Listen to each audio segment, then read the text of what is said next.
Olá, no Espaço Aberto de hoje nós vamos conversar com você sobre consumo de energia. Na verdade, a gente percorrer orientações importantíssimas no dia a dia para você consumir menos energia elétrica e com isso reduzir também o custo da energia, da sua conta cativa, fixa todo mês na sua casa, na sua empresa e quem sabe você também colaborar do ponto de vista da geração do sistema da matriz energética hidrelétrica no país. Para isso nós convidamos um especialista, o Braz Melheiro, milita bastante tempo no meio, organizou inclusive a questão da iluminação pública aqui no município durante um período, mas hoje a gente vai tentar fixar no consumidor. Muito obrigado de atender o nosso convite, Braz.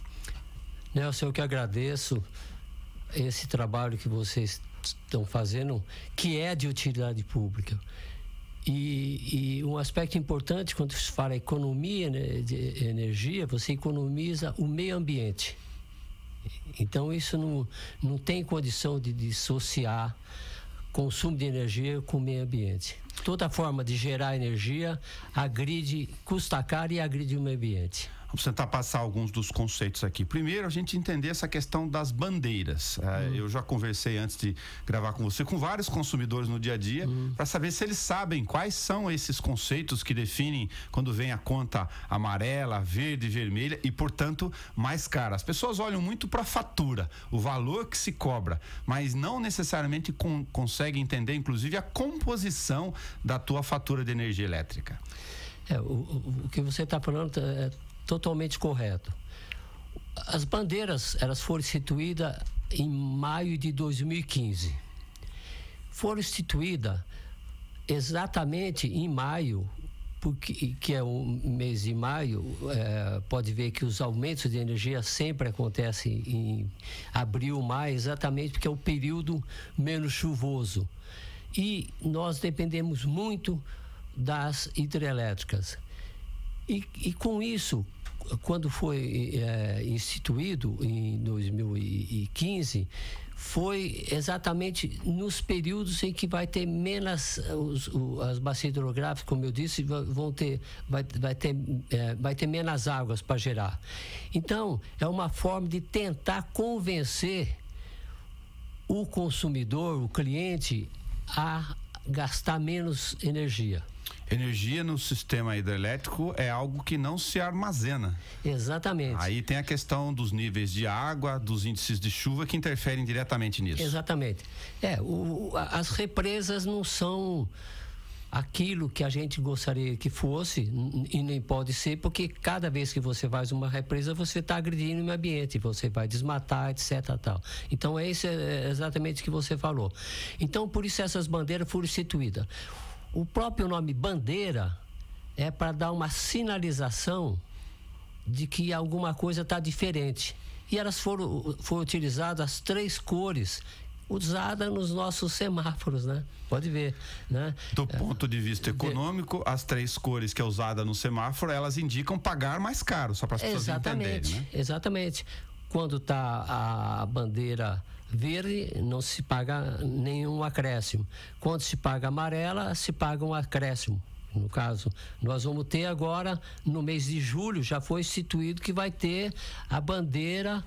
Nós já estamos em julho sobre a bandeira amarela que foi instituída, que cada 100 kWh você paga 1,50, né? R$1,50.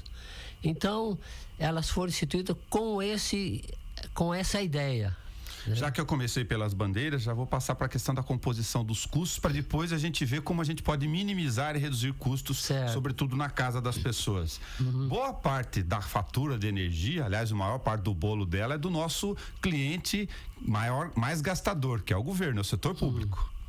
Exato. A composição tarifária, na realidade, ela é composta pela geração de energia, pela transmissão, pela distribuição de energia, no caso que nossa região é a CPFL, e tem a parte que é a grande facada, 40% de impostos.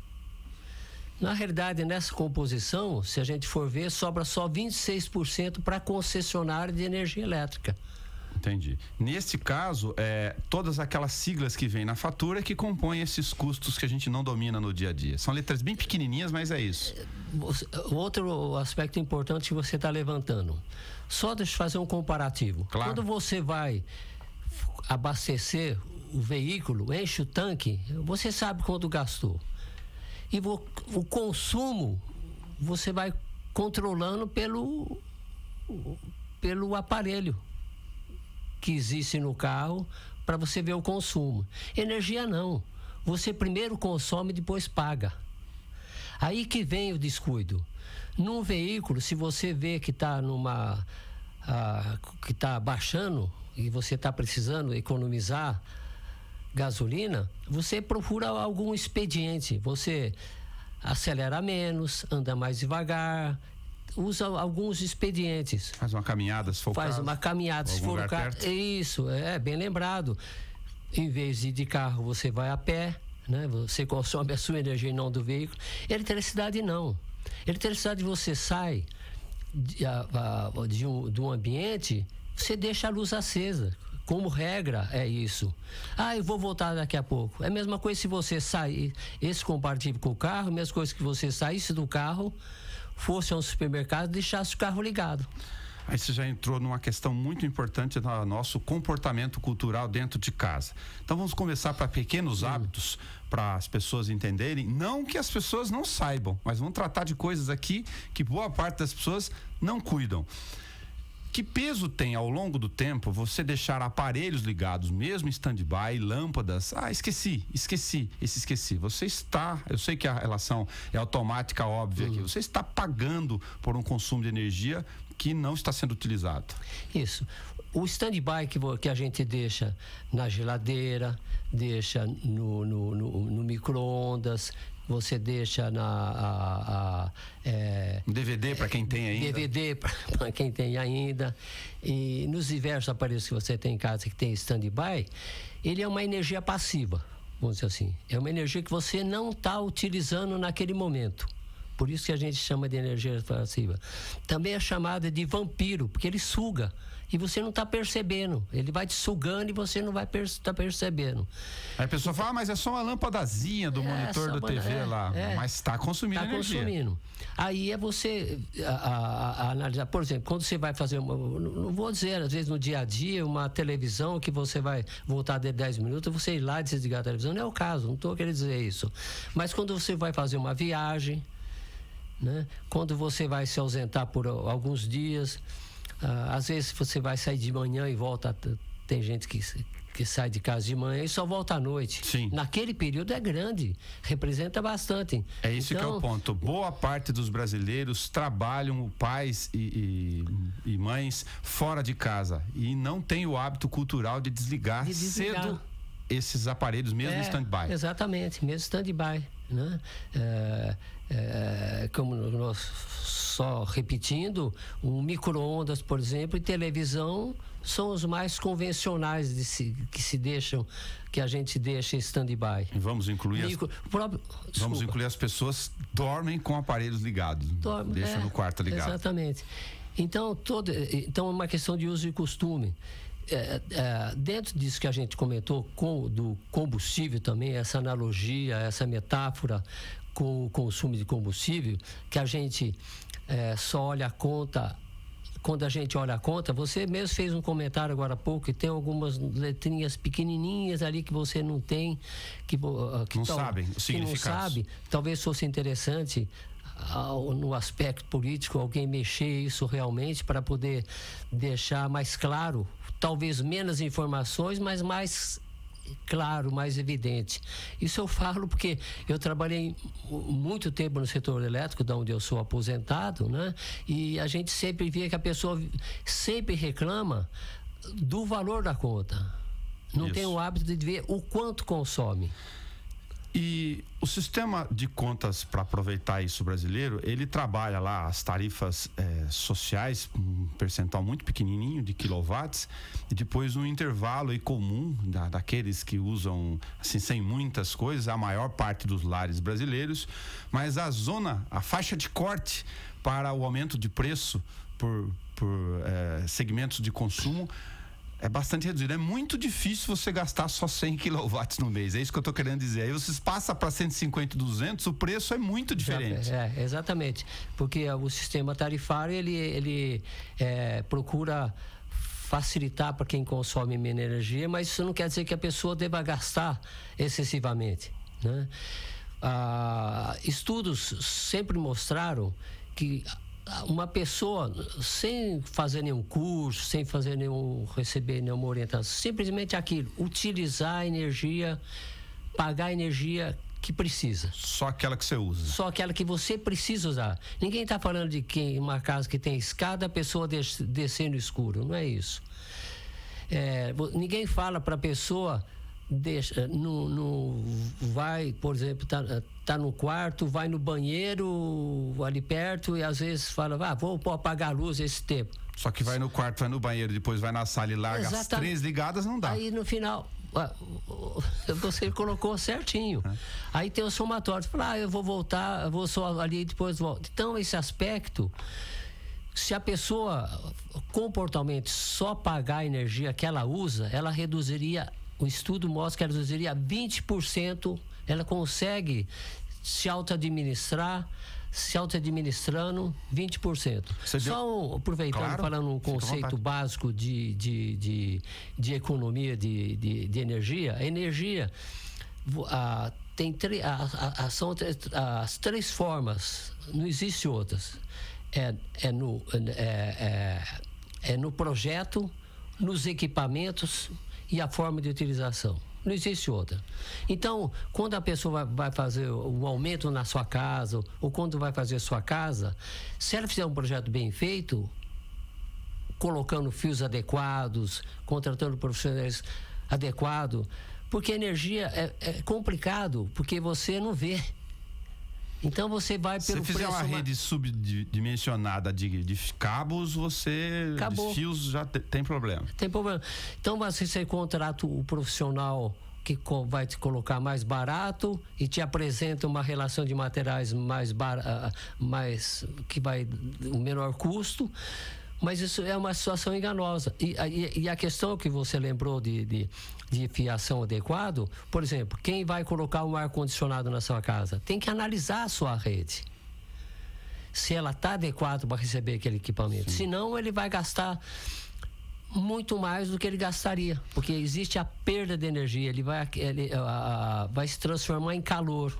Outra coisa, a questão do dimensionamento de ar-condicionado, que é uma boa conta hoje, significativa, sobretudo para a classe média brasileira. E Bauru faz muito calor em boa parte do ano e as pessoas não conseguem abrir mão mais do ar. Se você tem espaços muito abertos, pés direito, por exemplo, largos, com grandes espaços, onde ficam várias portas abertas, o ar-condicionado aqui aumenta muito a conta. Exato, porque qualquer entrada de ar...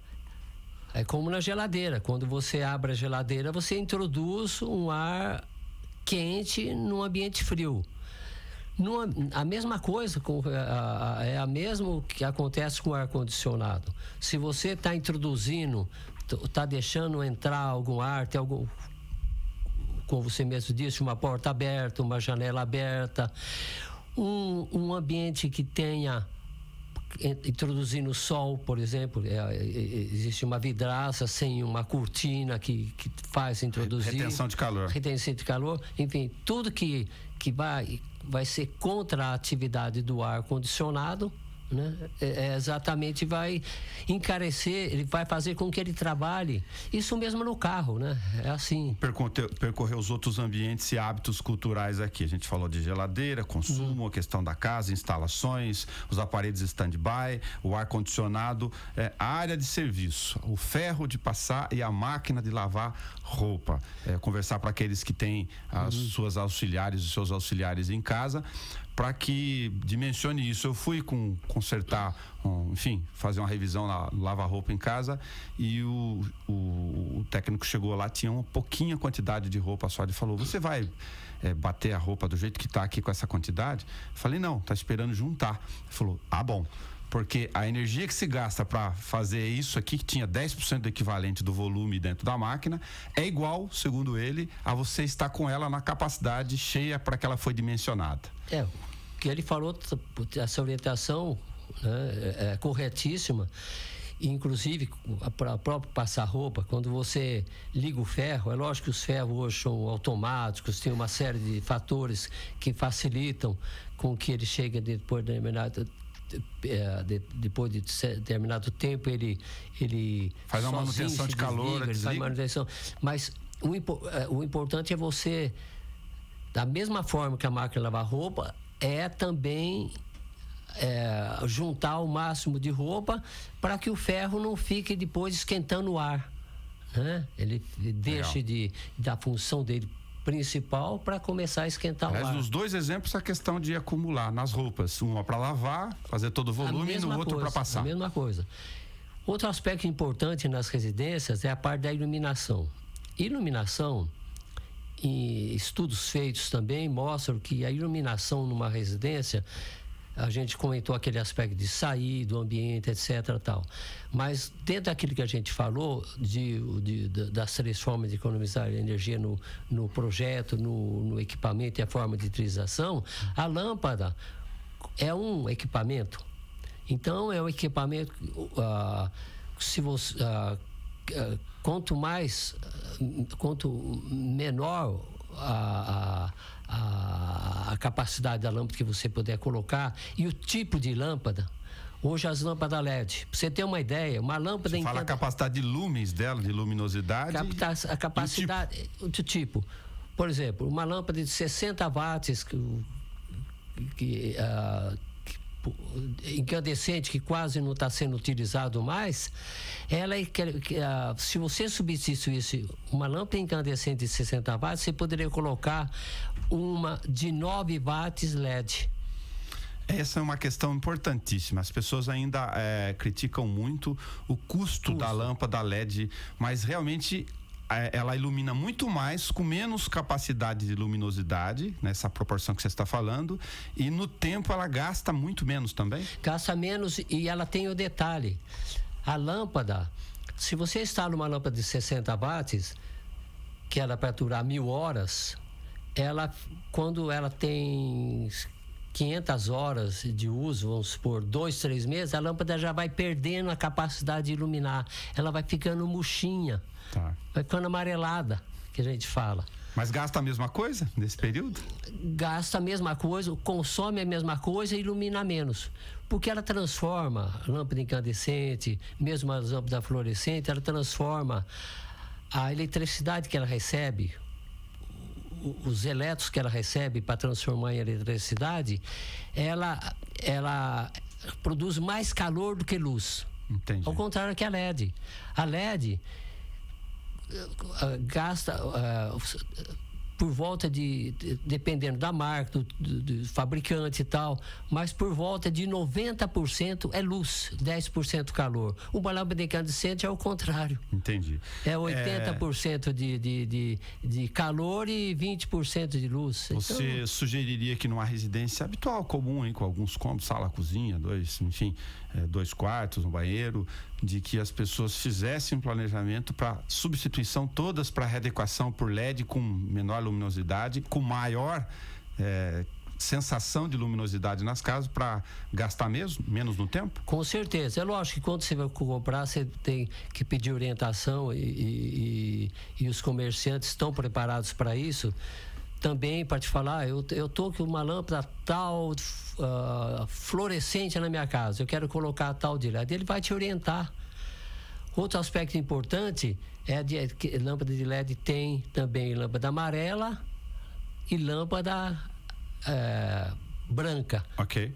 Né? Então você tem que ver qual aquela que se adapta mais. Claro que numa residência normalmente é a lâmpada branca, né? Lâmpada amarelada normalmente é para ambiente onde existe algum outro tipo de efeito para se As pessoas confundem muito os sistemas de aquecimento. Vamos citar aqui os 2 exemplos para a gente entrar no fotovoltaica. A questão das placas para piscina, aquecimento da água ou tentativa de manter a água aquecida ali pelas placas do calor, e o chuveiro, sobretudo, com o sistema fotovoltaico. São dois. A gente olha nos telhados das casas e às vezes a gente não vai saber definir muito bem, porque elas são a placa para aquecimento e a placa fotovoltaica para geração de energia. Elas têm o aspecto bem diferente. Não, visualmente. Visualmente são iguais. Visualmente são iguais. Tá. Visualmente são iguais. A placa para aquecimento é aquela que a gente usa para que aquece diretamente a água do chuveiro, a Mas água da de um torneira, boiler junto. um boiler junto. Você tem que colocar um boiler junto. Para piscina você pode utilizar, né? Então esse é um tipo que você consome diretamente. E quando, no caso, quando falta sol, né? Calor, sol. Agora acontece muito isso no inverno. Você tem que às vezes ligar uma parte elétrica para compensar aquilo, né? Para fazer às vezes do sol, né? Sol de fora para dentro e a energia elétrica de dentro para fora, tá, né? Para compensar. A fotovoltaica, ela já tem um funcionamento diferente. Ela gera energia e você pode acumular numa bateria e usar direto, ou o que é muito caro, porque as baterias são caras, né? Isso a gente vê muito em locais que faz eventos e que coloca, carregue seu celular aqui com energia fotovoltaica. Ali tem uma bateria. Ok. Nas rodovias a gente vê algumas placas fotovoltaicas instaladas, pequenas, para alguma finalidade ou para alimentar alguma iluminação de emergência ou alguma coisa. Aquela ali tem bateria, então ele consome no local. Agora, no ambiente residencial, no ambiente comercial, industrial,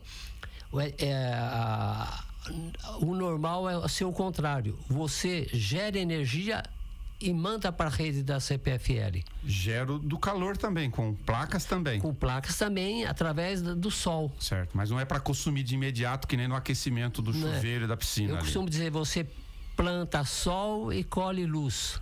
Ok. E energia, né? E você recebe energia da concessionária, né? Então vai em mão dupla. Você gera e fornece para a concessionária. A concessionária te fornece energia. E o medidor, ele é um medidor que faz as duas medições independentes. É como se fossem dois medidores acoplados. Ok. Né? São bidirecional. Então, ele mede um, mede a outro. O leiturista vai e mede as duas e faz o confronto no sistema da concessionária, o quanto você tem que pagar, que seria a diferença entre o que você gera e o que você consome. O que for maior, você paga. Você tem um exemplo assim típico, padrão, para a gente poder comentar como base aqui em relação ao investimento do fotovoltaica, para as pessoas dimensionar no tempo. Mas o quanto eu vou pagar para isso, se eu pago X de minha conta no mês, para saber se em vários meses, se no tempo compensa esse sistema. Para uma casa comum do dia a dia. Tá.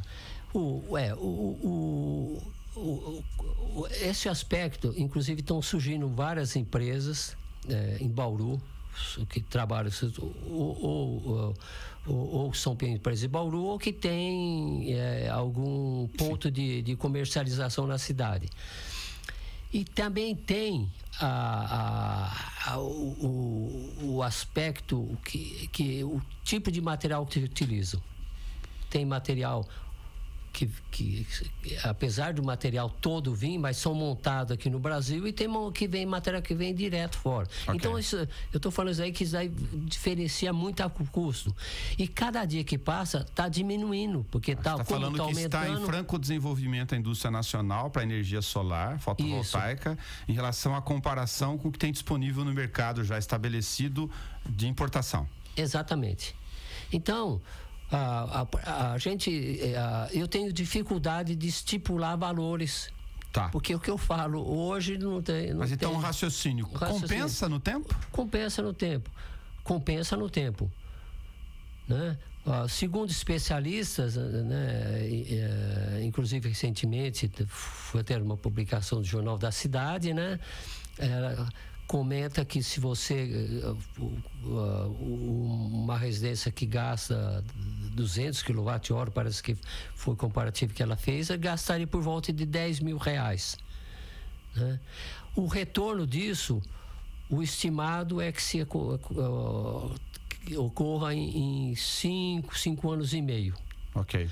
Muitos condomínios, inclusive, estão adotando isso aí aqui em Bauru. Condomínios residenciais, indústrias, desculpa, claro. Não é no ramo residencial, mas, por exemplo, se você for na Unimed e subir na nova sede deles, e subir no 3º, 4º andar, você enxerga lá, tem mais de 100 placas lá.